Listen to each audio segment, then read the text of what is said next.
اس سے کہا کہ مہمان آئے ہیں، ان کے لیے چائے بناؤ۔ میں تو جتنا حیران ہوتا میرے لیے اتنا ہی کم تھا، میں بہت زیادہ پریشان تھا۔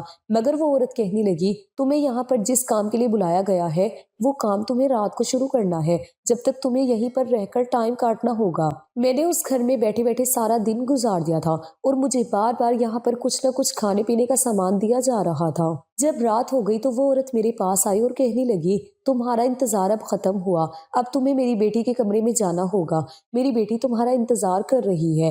میرے دل کی دھڑکنیں تیز ہو چکی تھی۔ آخر میں بھی لڑکا تھا، فیلنگز پر کنٹرول آخر کب تک رکھ سکتا تھا۔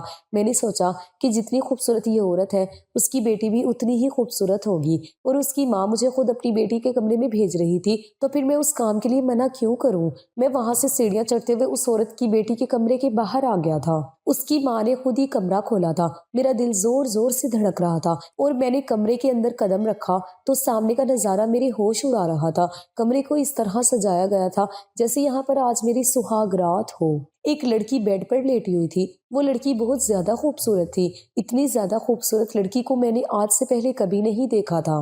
لیکن ایک عجیب بات یہ تھی کہ وہ لڑکی سو کیوں رہی تھی، یا پھر یہ ضرور بے ہوش تھی۔ میں نے اسے لیٹا ہوا دیکھ کر اس کی ماں سے سوال کیا کہ یہ لڑکی کیوں سو رہی ہے؟ وہ عورت دھیرے سے کہنے لگی، کیونکہ یہ بے ہوش ہے اور میں نے خود ہی اس کو بے ہوش کیا ہے۔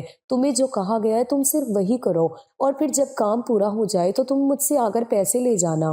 وہ عورت میرے کندھے پر ہاتھ مار کر وہاں سے چلی گئی اور باہر سے کمرہ لاک کر گئی تھی۔ میں چلتا ہوا اس لڑکی کے قریب جا کر کھڑا ہو گیا تھا۔ وہ اتنی زیادہ خوبصورت تھی کہ اس کے چہرے سے میری نظر ہٹ ہی نہیں رہی تھی۔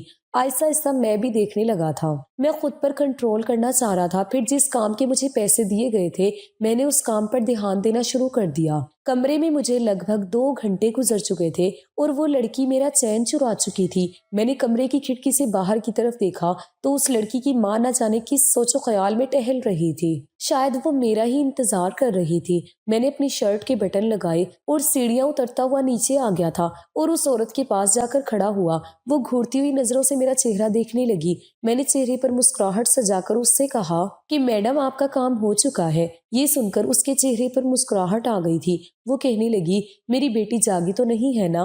اس نے کوئی ریئیکٹ تو نہیں کیا؟ تمہیں پریشان کرنے کی کوشش تو نہیں کی نا؟ میں نے صاف صاف لفظوں میں کہہ دیا کہ نہیں، وہ بیچاری تو بے ہوش ہے اور میں اپنا کام پورا کر چکا ہوں۔ یہ سن کر اس نے خوشی سے اپنے پاس موجود 5 لاکھ روپے نکالے اور میرے ہاتھ پر رکھ دیے تھے۔ وہ کہنے لگی کہ جاؤ، اب دوبارہ مجھے کہیں نظر مت آنا اور تمہارا کام پورا ہو چکا ہے۔ یہ بھی دھیان رکھنا کہ اس بارے میں کسی کو بتانے کی ضرورت نہیں ہے، ورنہ تم جانتے ہی ہو کہ میں تمہارا کیا حال کروں گی، اور تو اور اس کام میں تم پر بھی الزام آئے گا۔ میں اس عورت کی ہر بات کو سن کر وہاں سے نکل آیا تھا۔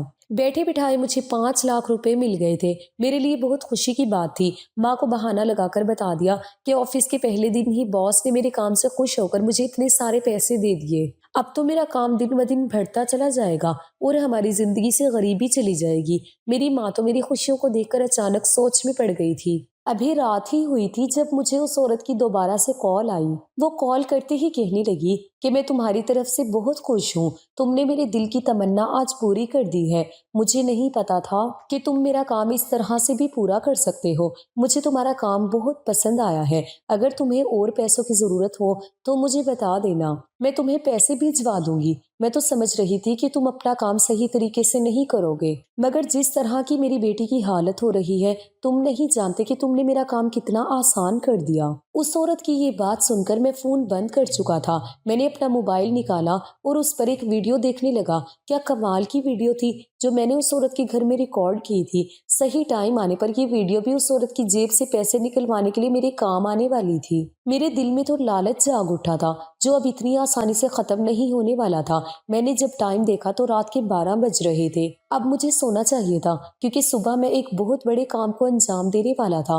اگلی صبح میں اٹھا اور دوبارہ وہیں پر چلا گیا۔ اس عورت کا عالی شان بنگلہ بنا ہوا تھا۔ لگ بھگ 7 بجے کا ٹائم تھا۔ اس ٹائم تو امیر لوگ گھوڑے بیچ کر سو رہے ہوتے تھے۔ میں نے باہر آ کر ایک نمبر پر کال کی تو تھوڑی دیر کے بعد اس گھر کا دروازہ کھلا۔ دروازہ کھلتے ہی وہ گھر سے باہر نکل گئی تھی اور وہ میرے ساتھ بائک پر بیٹھ گئی۔ یہ بائک بھی میری نہیں تھی، میں نے اپنے کسی فرینڈ سے تھوڑی دیر کے لیے ادھار مانگی تھی۔ مجھے اب سیدھا کورٹ جانا تھا جہاں میں اس لڑکی کے ساتھ کورٹ میرج کرنے والا تھا۔ جیسے ہی کورٹ کے باہر کھڑے ہو کر میں نے اس لڑکی کو دیکھا تو وہ اپنے چہرے کو جھکا کر کھڑی ہوئی تھی اور اس کا نام انیلا تھا۔ وہ بہت زیادہ خوبصورت تھی، اس کی بڑی بڑی آنکھوں میں آنسو بھی تھے۔ جو قدم وہ میرے ساتھ اٹھانے جا رہی تھی اس میں اس کی ہی بھلائی تھی، مگر افسوس کل کے گزرے ہوئے حالات ہمیں یاد آنے لگے۔ اس کے بعد ہی میں نے یہ فیصلہ کیا تھا کہ میں اس لڑکی کے ساتھ شادی کر لوں گا۔ کچھ دیر بعد قانونی طور پر ہم دونوں میاں بیوی بن چکے تھے۔ میں اس کے احساسات کو محسوس کر سکتا تھا۔ وہ بیچاری بہت